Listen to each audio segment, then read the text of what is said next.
This is Dead Serious, a show about short horror stories worthy of discussion. I'm Dead Palette, and how'd all this static get in here? Today we're going to be taking a look at a story entitled The Puppet by K.I. Simpson. K.I. Simpson is the author of Dead Bart, a highly vaunted story I'm a huge fan of. And so let's get right into this. This story is being hosted at FEARFIC.com. You can find it with the link below if you would like to read along. It was a marionette, I think. It had a big head. A face was made of wrinkly flesh-colored rubber. Its eyes were gigantic, bulging white orbs with red pupils. The hair was black, made of some hard substance that didn't mesh with the rubbery head. Its teeth were gigantic, pure white, and capable of moving up and down. The body and limbs were wooden, painted to resemble clothes, but the paint was faded. You could see the wood's natural brown in some places. Each arm and leg was a different length, but the hands and feet were pretty detailed. It made a loud clattering sound when it moved. Okay, so it seems as though we are describing a puppet or a marionette. I'm not sure what the difference is. Maybe it's a difference without a distinction. And it's a very creepy, lifelike thing with distorted proportions. Outside of that, we don't know anything about it. This is just starting off describing the thing. It's itself, the object of it. So let's press on. That puppet followed me. And I don't mean it got up and chased me. I mean it kept showing up in my life. My earliest memory is my memory of it from my first birthday. I obviously don't remember the full details of that day, but I remember my parents singing happy birthday and that puppet. I don't know what it was there for. I just remember it scared me to death and I couldn't stop crying. When I was able to talk, I asked my parents about it, and they said nothing like that had happened on my first birthday. They must not have thought lying about it would make things easier for me. The next time I saw it, I was around 3. I was exploring a room filled with old stuff my parents had stored away, and I found a calendar, but I don't remember the year. There was a photo for each month, but the only one I remember was October. That puppet was the image for it. I got scared and ran out of the room. I told my mom and tried to show her the calendar so she would know the puppet was real, but I couldn't find it. The room had been very messy, and I ran out of it so quickly I knocked over piles of stuff. I guess the calendar got buried. Okay, so this is interesting, this haunting thing that seems to mimetically populate this person's existence. That's a really interesting idea. This thing just keeps popping up in weird places, and in various situations he or she doesn't have the ability to articulate the thing. The calendar goes missing, and then it's a child, not being able to articulate thoughts. That's a very frustrating thing, and I can recall moments from my childhood where something like that happens. And when I say traumatic, I don't mean traumatic in the way that something that'll ruin your life. I just mean a very vivid memory of something traumatic happening that you are at a loss to describe, makes you feel so helpless, and you already are very helpless as a child. You can't really fend for yourself. I was 6 when it happened again.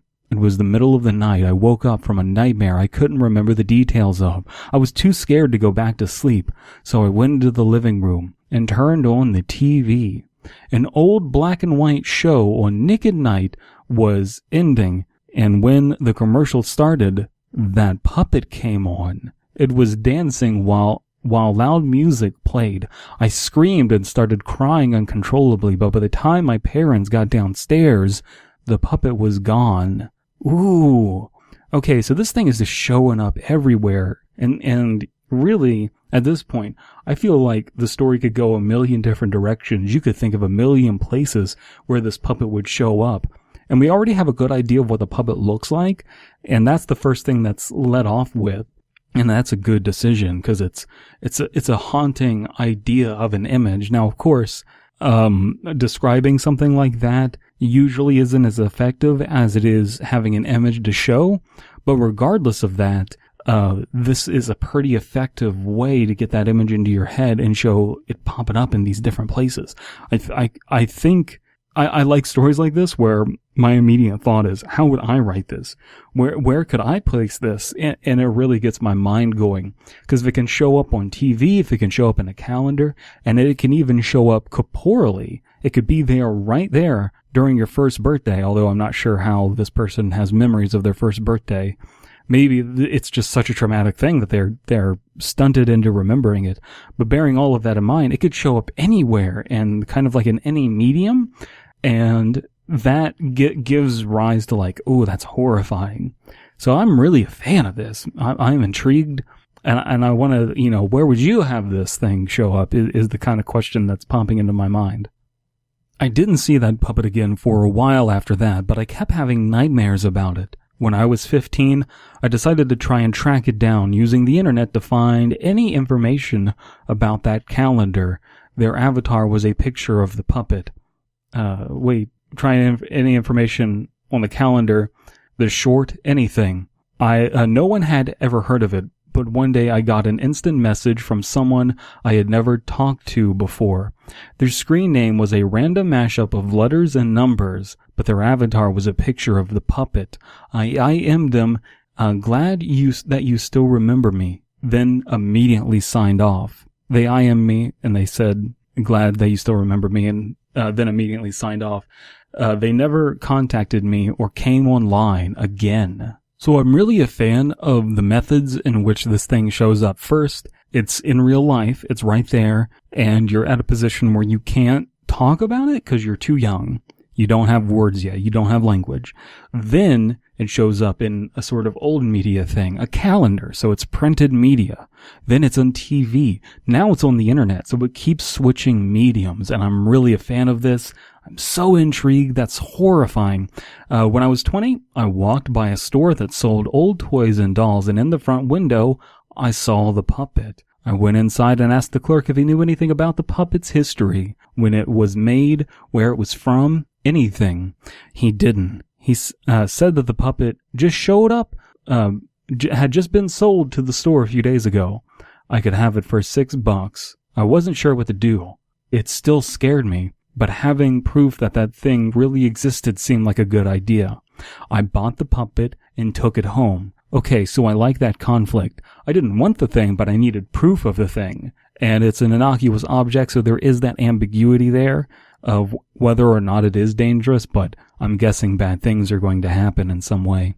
For a while, I felt better. I viewed the puppet as a childhood fear that I had overcome as an adult, and even started to believe the explanation my parents had given me for the past appearances of it. I saw it somewhere else as a baby. Imagined the calendar, dreamt the TV short, and somewhere online, someone online had played a trick on me. I don't know why I don't necessarily like the format that we have right here. The text is too wide. I want it to be a little more narrow on the website. But anyway, it had tricked me. I kept the puppet around, but as I moved on with my life, I pretty much forgot about it. I finished college, got married, and my wife should be giving birth in a few weeks. I was cleaning up my room for when the baby comes, and I found the puppet, dusty and abandoned. I didn't want my kid seeing it when he was little, so I picked it up and decided I might as well wipe the dust off it before moving it to another place. When I dusted it, I noticed a faded inscription on the back. This is what he'll look like. Before I could figure out what that meant, I heard my wife started crying. I rushed over to her. She looked more upset than I had ever seen her, sobbing. She told me that the doctor had just called. There was a problem with the baby. Ooh. Oh, God, that is awful. Oh, that gives me cold chills. That is gross. Man, I love K.I. Simpson as an author.